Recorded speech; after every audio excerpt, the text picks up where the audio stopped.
Audio Jungle. Audio Jungle.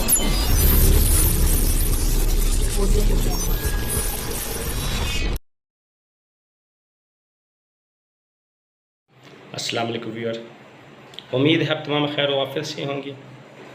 मैं हूं doctor Bilal Ahmad Rana और आप लोग देख रहे हैं हैंडसम माइंड टीवी चैनल। और मैं जो आज आप लोगों से शेयर करने लगा हूं बड़ी ही अहम बात है, और वो ये है कि माह रमज़ान के महीने को नहुसत ना समझा जाए बल्कि बाबरकत महीना समझा जाए।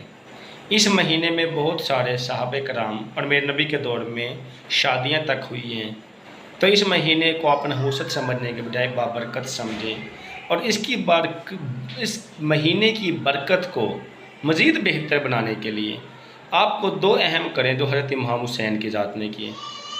और ये बड़ा ही सादा सा सबक है। ये जो हमारे लोगों ने इसको इतना ज़्यादा पेचीदा मसले कश्मीर बना दिया, ये इतना पेचीदा है ही नहीं, बड़ी सादी सी बात है। वाक़या करबला से दो सबक। पहला सबक ये है कि नमाज किसी सूरत में नहीं छोड़नी। अब अगर एक बंदा मोहब्बत का दावा करता है और नारा लगाता है इश्क़ हुसैन का, वो सच्चा आशिक है अगर नमाज को ना छोड़े, और अगर वो अपने बाकी मामलात के लिए नमाज को छोड़ दे तब वो इश्क़ हुसैन नहीं रखता, वो आशिक नहीं हो सकता, वो मुनाफिक है। और दूसरी चीज़ है भूखे प्यासे रहना। दीन कुर्बानियों से आया, कुर्बानियों से बने, कुर्बानियों से फैले, भूखे प्यासे रहना। जो लोग माह रमज़ान के महीने के अंदर या तो रोज़े रखें दो इकट्ठे, जो मुख्तलिफ़ शरीयत के जो हवालों से साबित है वो दो रोज़े हैं, या तो 9-10 मुहर्रम को होते हैं या फिर 10-11 मुहर्रम का होता है।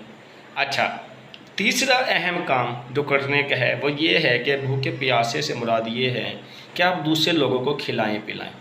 अब अगर एक बंदा इस काम से दूर भागता है, मसलन अगर एक बंदा को नमाज पढ़ते हुए मौत पड़ती है, नमाज के लिए उसका दिमाग इजाज़त नहीं देता और दुनिया के बाकी सारे काम करता है, आज़ादारी करता है, मातम करता है या कोई और सोग करता है, एक मिसाल है। मैं ये नहीं कहना चाह रहा कि वो क्यों करते हैं, मैं सिर्फ यहाँ पे ये बात बताना चाह रहा हूँ कि असल सोग महबूब के रंग में ढल जाने का नाम इश्क है। आशिक वो होता है जो महबूब के रंग में ढल जाए, और मुनाफिक वो होता है जो महबूब की आदतों से नफ़रत करे। अब अगर आप आशिक बनना चाहते हैं, आशिक हुसैन, तो फिर आप महबूब के रंग में ढल जाएं। और महबूब के रंग में ढलने के लिए दो ही मैसेज हैं, पहला नमाज, दूसरा भूखे प्यासे रहना। यानी अल्लाह को राज़ी करने के लिए आप भूखे प्यासे रहें, जिसकी लामत आप रोज़े की शक्ल में समझ सकते हैं या दूसरे को खिलाने की शक्ल में समझ सकते हैं। अब मैं ये नहीं कहना चाह रहा कि यहाँ पे सुन्नी गलत या शिया गलत, दोनों फ़िरके अच्छे हैं। अहले तशय्युअ बहुत अच्छे लोग हैं और अहले सुन्नत वल जमात बहुत अच्छे लोग हैं, लेकिन जो थोड़ा सा मसला आ रहा है बात के बयान करने में वो ये है कि अगर तो किसी जुलूस प्रोसेशन के दौरान अगर नमाज का वक्त हो जाए तो खुदारा आप आज़ादारी छोड़ दें, आप मातम भी छोड़ दें, आप सारे काम छोड़ दें, आप पहले अपनी नमाज अदा करें।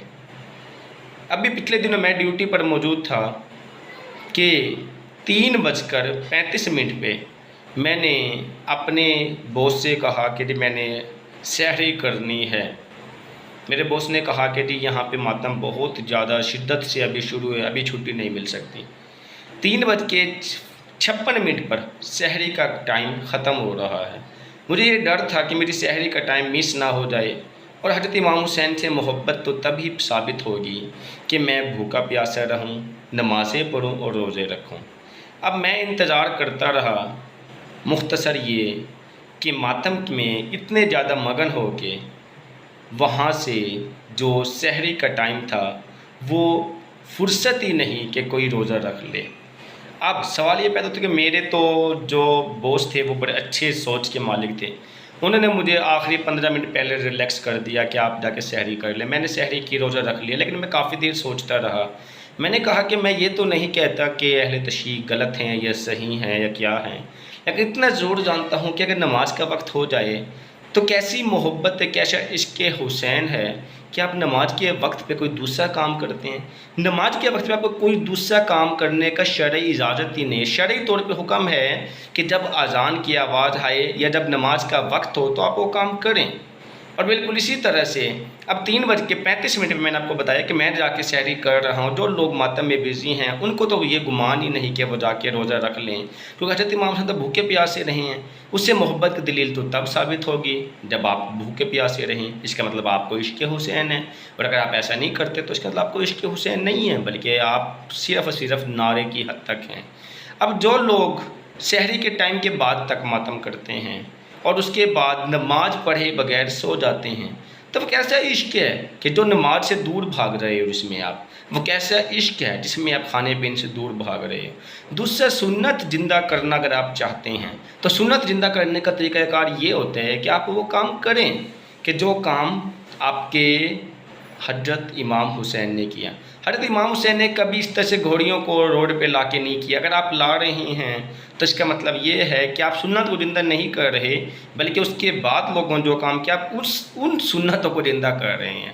حضرت امام حسین نے جو کام کیا آپ اس سنت کو زندہ کریں نا، آپ اس سے ہٹ کے کچھ بھی کر رہے ہیں تو پھر اس کا مطلب آپ غلط کر رہے ہیں۔ اب سوال یہ پیدا ہوتا ہے کہ اس کو ٹھیک کیسے کیا جا سکتا ہے؟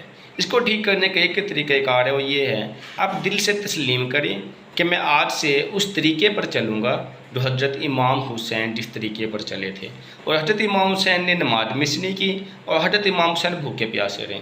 آج سے آپ یہ تہیہ کر لیں کہ چلو میں عزاداری کروں گا، ماتم کروں گا، میں سارے کام کروں گا، ٹھیک ہے، لیکن میں چاہے کچھ بھی ہو جائے میں حضرت امام حسین کی نقل کرنے کے لیے نماز مس نہیں کروں گا، میں حضرت امام حسین کی نقل کرنے کے لیے بھوکا پیاسے رہوں گا، چاہے میں روزے کی شکل میں رہوں، چاہے میں اپنے حصے کا روٹی اپنے حصے کا رزق کسی دوسرے کا دوں، لیکن محبت ایک دلیل تب ہی ملتی ہے۔